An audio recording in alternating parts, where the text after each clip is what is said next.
চট্টগ্রাম নগরী ১৬ শহরের রেলপথ ও ২ নম্বর গেট মোড়ে সড়ক অবরোধ করে বিক্ষোভ করেছেন চট্টগ্রাম পলিটেকনিক্যাল ইনস্টিটিউটের শিক্ষার্থীরা।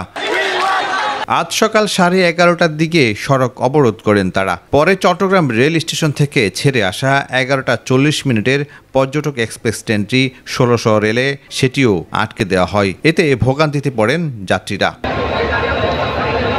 এই আন্দোলনকে ঘিরে সৃষ্টি হয় দীর্ঘ যানজট।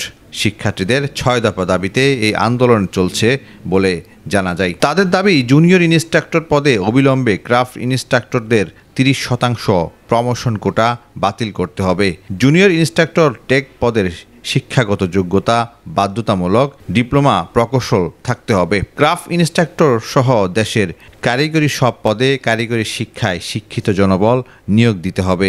কারিগরি পলিটেকনিক্যাল ইনস্টিটিউটের শিক্ষার্থীদের জন্য সব বিভাগীয় শহরগুলোই প্রকৌশলী বিশ্ববিদ্যালয় স্থাপন করতে হবে।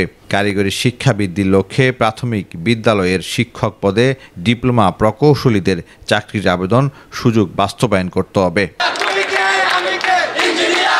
ডিপ্লোমা প্রকৌশলীদের জন্য প্রাইভেট সেক্টরে সর্বনিম্ন বেতন স্কেল নির্ধারণ করে দিতে হবে। এদিকে Chittagong railway station master Abu বলেন, চট্টগ্রাম পলিটেকনিক্যাল ইনস্টিটিউটের শিক্ষার্থীদের অবরোধের কারণে কক্সবাজারগামী পর্যটক এক্সপ্রেস বেলা ১২টা থেকে আটকে ছিল, যার কারণে যাত্রীরা চরম ভোগান্তিতে পড়েছেন।